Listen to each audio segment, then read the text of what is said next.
Bonjour les amis, alors voilà, on attaque le deuxième passage du chapitre 10, cette fois-ci les versets 7 à 15, de l'évangile de Matthieu bien entendu. En chemin, proclamez que le règne des cieux s'est approché, guérissez les malades, ressuscitez les morts, purifiez les lépreux, chassez les démons. Vous avez reçu gratuitement, donnez gratuitement. Ne vous procurez ni or, ni argent, ni monnaie à mettre dans vos ceintures, ni sac pour la route, ni deux tuniques, ni sandales, ni bâton, car l'ouvrier a droit à sa nourriture. Dans quelque ville ou village que vous entriez, informez-vous pour savoir qui est digne de vous recevoir et demeurez là jusqu'à votre départ.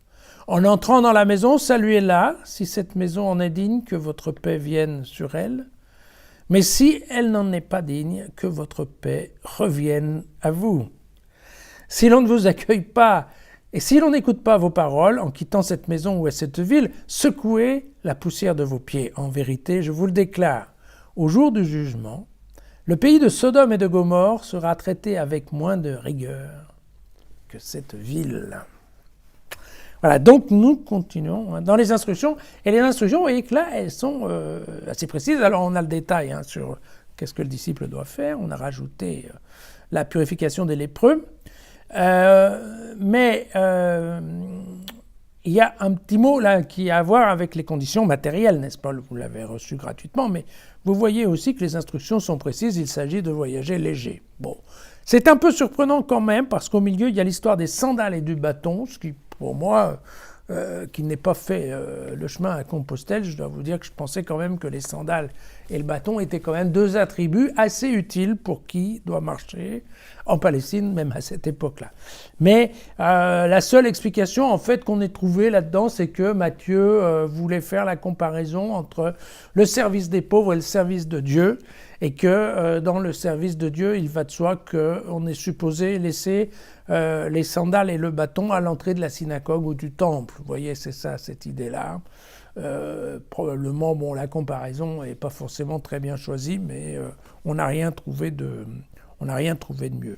Concernant la rémunération, et vous voyez cette histoire, l'ouvrier a droit à sa nourriture, eh bien ça a à voir tout simplement avec un certain nombre d'instructions qui étaient en Lévitique. Vous savez que les frères de la tribu de Lévi, étaient consacrés au travail du temple, et il était connu et décidé que les Lévites ne seraient pas propriétaires ni de champs, ni d'animaux, ni de cheptels, et qu'ils vivraient en fait du don de leurs frères.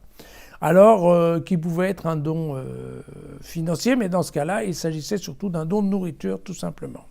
D'accord? Puisque, évidemment, sans terre ni animaux, évidemment, les Lévites n'étaient pas capables de subvenir à leurs propres moyens. Donc, il fallait quand même que quelqu'un s'en occupe. Voilà. Et donc, c'est bien cette idée-là dans lesquelles, eh bien, globalement, Jésus choisit un système très parallèle au système des prêtres juifs qui sont à l'époque.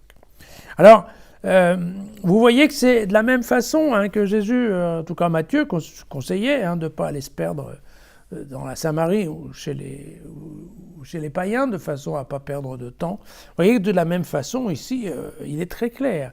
Il dit donc, vous arrivez dans un village, eh bien, essayez de savoir qui est digne. Alors, la dignité, c'est pas la dignité au sens d'aujourd'hui. La dignité, c'est uniquement dans ce cas-là, c'est l'ouverture. Voilà.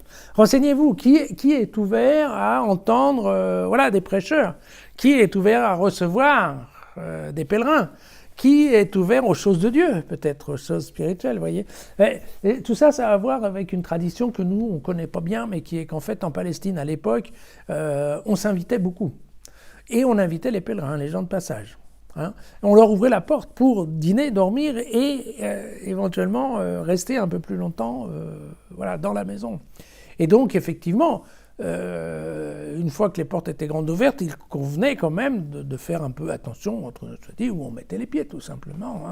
Et c'est ça ce que Matthieu précise en disant, une fois que vous avez trouvé quelqu'un qui est ouvert à votre discours, vous restez chez lui et vous y restez. C'est pas la peine d'aller chez des gens qui, eux, sont nettement moins sympathiques, en fait, à votre égard.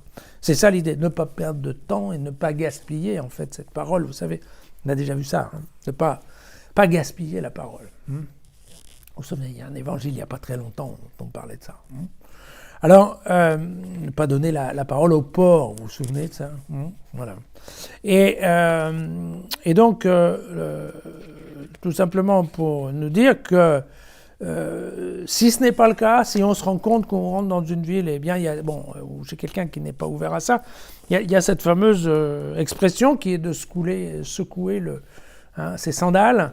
De quoi ça vient? Ça vient uniquement, c'est une façon de dire, ok, on part et on veut rien emmener de chez vous. Enfin, on veut surtout pas vous être débiteur de quelque chose. Donc on secoue même le sable qui était dans votre cour, même la terre de votre cour. Vous voyez, on tape les pieds de façon à être sûr que ça reste chez vous. Nous, on n'emmène rien. Soyez tranquille. On a essayé de venir, on n'a pas été bien sûr, mais c'est pas grave. On n'emmène rien. Et par contre, il y a bien l'idée non plus de ne pas insister, en fait. Et puis, bon, évidemment, il y a ce petit tacle à la fin qui est sur les pays de Sodome et Gomorrhe, qui sont évidemment deux villes qui ont reçu le châtiment divin avec une pluie de feu. Et donc, bien évidemment, l'idée, c'est de dire, vous inquiétez pas, s'il y a une ville qui refuse votre passage, moi, Jésus ou mon Père, vous inquiétez pas qu'on fait les comptes et qu'à la fin, on va savoir s'en souvenir. Voilà. Bon, écoutez, il faut bien quand même motiver un peu les disciples que nous sommes ou pas. Voilà, à demain.